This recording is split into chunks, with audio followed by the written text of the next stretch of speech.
Hello. Okay. First, nag-edit ako ngayon ng vlog dahil na-realize ko, part 1 lang pala yung na-upload ko. Hindi ko na-upload yung part 2, pero na-edit ko na siya sana. But, when I check my PC, nag-reformat ako. So, ngayon, nawala yung edit ko at kalimutan ko na siyang i-upload. Nawala pa yung edit ko. So, hindi ko siya ma-render and shit. So, ngayon, ito. Ayan. Nag-edit ako ng vlog sa part 2 ng La Union. Ay, na-narrate ko na lang kung ano yung mga ginagawa namin. Yung ending ng video ko sa una kong La Union vlog. Hanggang day 5 pala yung first part. So, itong mga sumunod, dahil marami rin kami pinuntahan, kaya I decided to make it a part 2. Kasi ayaw ko namang mag-upload ng like 40-minute na YouTube video. So, nung day 5, nagtangadan Falls kami. Hey guys! Vlog mo dyan. Papunta kaming Tangadan Falls! Nag-work kami Oy, Tangadan! Game. So, papunta kami na Tangadan Falls. Time check. 9:10 a.m. So, sana onti lang yung tao doon. Bye!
After namin magtangadan Falls, pumunta na kami ng Masa.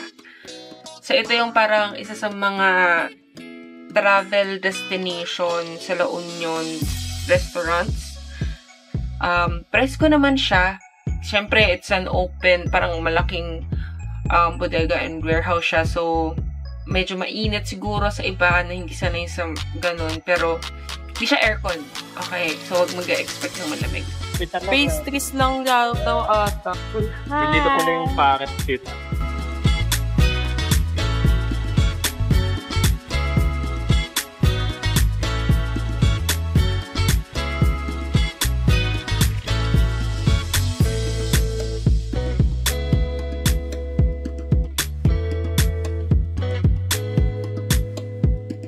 Kasi yun, sa training ko pa yun sa taekwondo, pag hindi nakatingin. Ay! Ang cameraman ko may tan. Nagkatan.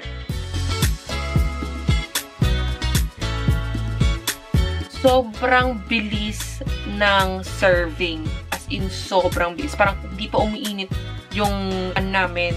Nakapag-serve na sila agad ng pagkain. Okay yung service dito sa Per Greens. Like, wala pang 5 minutes. I agree. So, parang kakaupo lang namin, hindi pa umiinit yung upuan namin. Biglang nang silang dumatay. Huwag niyo kami i-judge. Pero 3 yung in-order naming breakfast meal. Dahil hindi pa kami nag-aalmasal. This is the first meal of the day.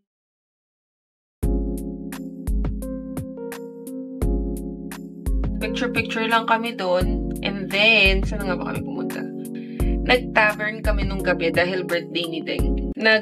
Hindi naman siya bar, pero more like chill na bar. Yung, alam mo yung may sound trip, may banda. So, dahil tita gaming na kami, doon kami pumunta. May makikijam ako doon, pero babatiin kita. Babatiin kita sa stage. Ayaw mo.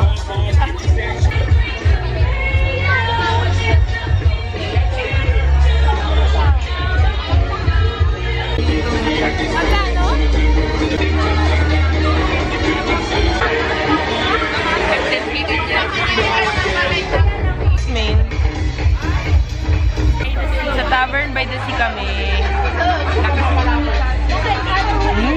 maganda naman dito yan si Charmaine. Happy birthday! Yes! Kami din!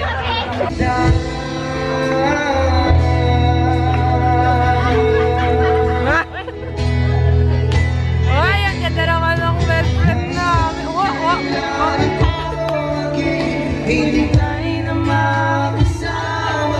Nawala naman sila, boy. Nawala naman sila, boy.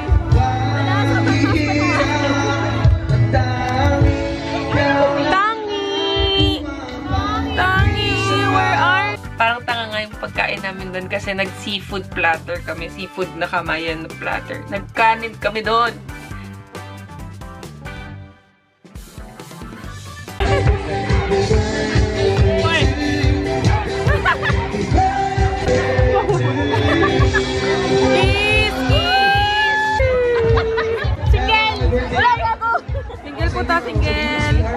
Then after nun, nagpahinga kami at umuwi na.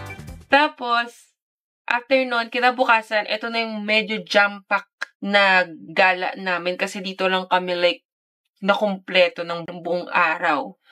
So, pumunta kami sa man-made forest. So, nag-picture-picture na naman kami doon. So, sobrang ganda din doon. So, dito kami ngayon sa man-made forest.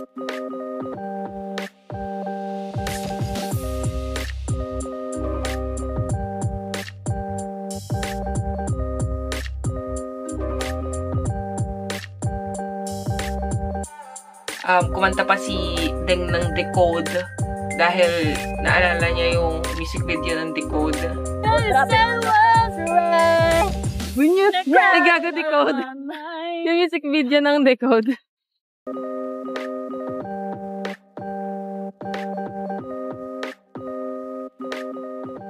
And then, pumunta kami sa Bato de Luna. So, I think itong Bato de Luna, ito yung parang museum ng isang Korean artist.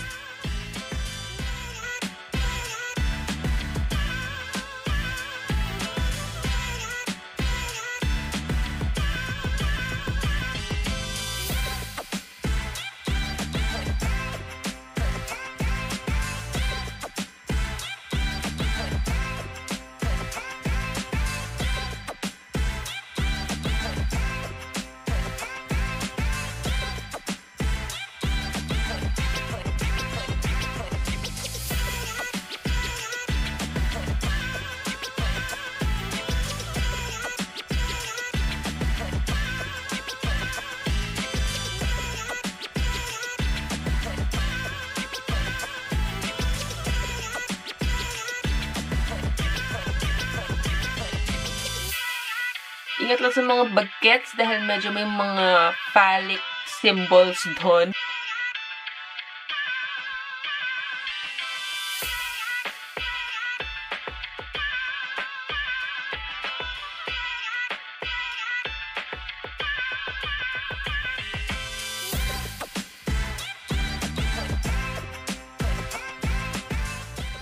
And then, pumunta rin kami sa bahay na bato. So, ito maganda rin dito kasi ang dami ring parang historical na makikita doon.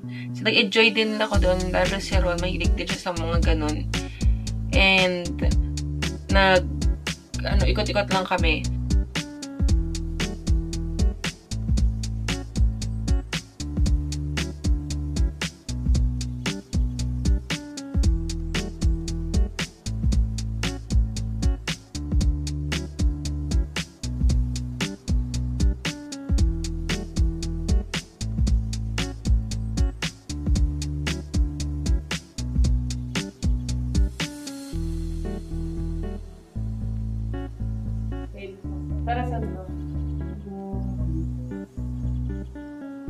Diyan din yung mismong produce, yun yung inani nila. Pinatusok na sa kamay. Oo, tas parang taho.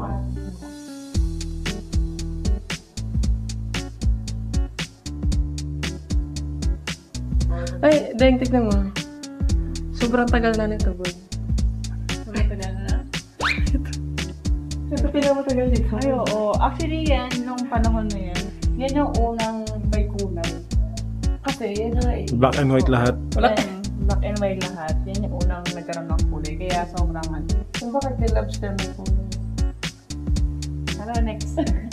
Do you know what this is? Para mariposa. Kapag yung medyo, alam mo namin mga hindi Hindi. Wala sila yung ganti talaga. Ano yan? Pagka magalit mo sila. Ganun pala. Hindi. Guys, alam niyo talaga pinakamatagal na dito. Ito talaga, guys. So, isipin niyo, functional pa siya. Tapos, pwede pa yan mag-level 1, 2, 3. Saan ka nakita na yan? Ito, sobrang tibay na to, guys. Ito. Kung mamaya bawalin na wak. Takip yan dito. Ay, takip ba yan dyan?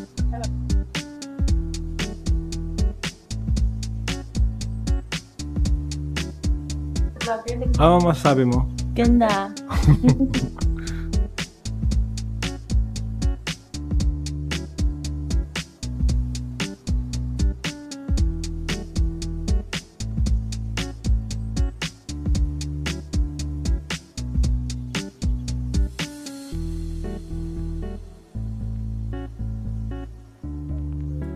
Lala mo ba yan?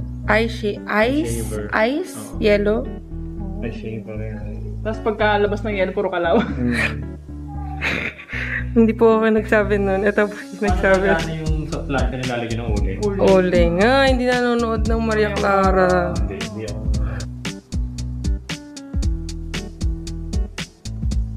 Gano'n na kayo katagal na nandito? Nagbabantay? Mga, kung ma'am, 2014 ito nag-umpisa nandito. 2014 to. Baga pa pala. Parang.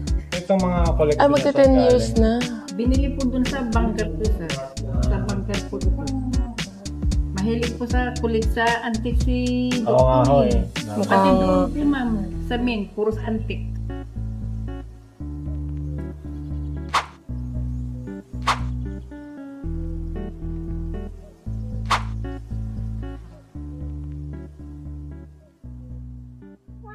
Ito ngayon kami sa view deck.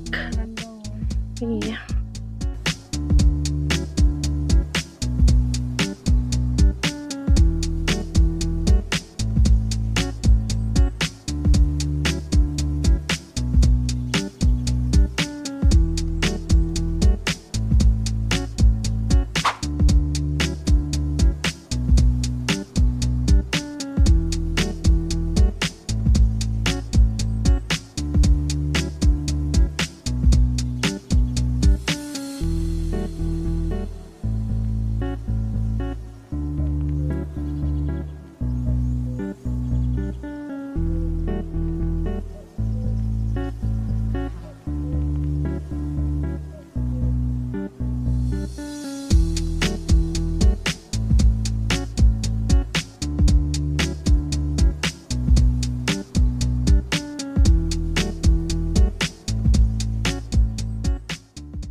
But unfortunately, dahil nagugutom na rin kami, so kumain na rin kami sa Lola Menang's. So yun yung katabi ng Baluarte Watchtower. Sa Lola Menang, it's in the pricier side ng food. Maybe because dalawa lang silang magkakompetensya doon sa lugar, which is one of the tour places doon sa lugar. So, dalawa lang sila pagpipili. Isang steakhouse and then sila na medyo nasa fine dining. Pero alam mo yung mga restaurants na makikita mo sa city. So, yun yung nila. Yun yung vibe ng buong resto. And, maganda yung Watchtower. At medyo basic lang din siya. Isang buong bilog lang siya na na parang siguro yun na lang yung natira sa mismong Watchtower.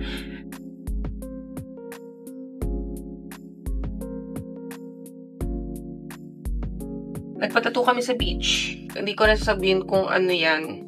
Amin na lang yun. Pero 3 kaming nagpatato nito. Si Charmaine, si Deng at ako. And then, umuwi na kami. Abay, laon yun. Babay, laon yun. Babay, laon yun. Wah, video yan. Sabi ko, babay, laon yun. Babay. Babay, laon yun. Mga ba na lang. No Nangitim na ako, no?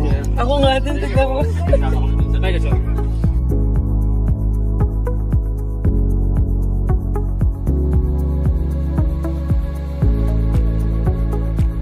Stop over ng Quartas Bus. Wait. Sila din, tsaka si Sherman na sa bus pa rin. So, uwi na kami ng Etivax. Tapos, kada stopover, talagang lumalabas yung dalawa para kumain. Ano naman ng siomay dito? Sa bus. Yung hotdog nga, 50 rin eh. 50 mo? 10 piso lang. Hi guys! Stop over! Paano kumaway? Hi! Then umuwi na kami. Masaya naman yung trip namin sa La Union. Hindi naman ito yung first time na naggala din kami or nag-travel kami sa beach. Na-vlog ko din yun. At wala rin siyang part 2, yung una kong vlog sa Boracay. Yung mga footages nandun sa ex ko. Hindi na natin kukunin yun. It was one of the, parang, as an adult na almost 30s na. So, masayang part ng pagiging adult is to go and travel, especially with your friends, at na-drawingan na. Hindi lang pala drawing. So, napinturahan na, kumbaga, yung gala namin na yun. I hope na-enjoy nyo tong vlog na to. Vlog diary. So, ayun lang. And I'll give you back your minutes. I'll give you back your time. And salamat sa pagsayang ng oras mo na hindi mo na mababalik sa panonood ng vlog ko. Bye!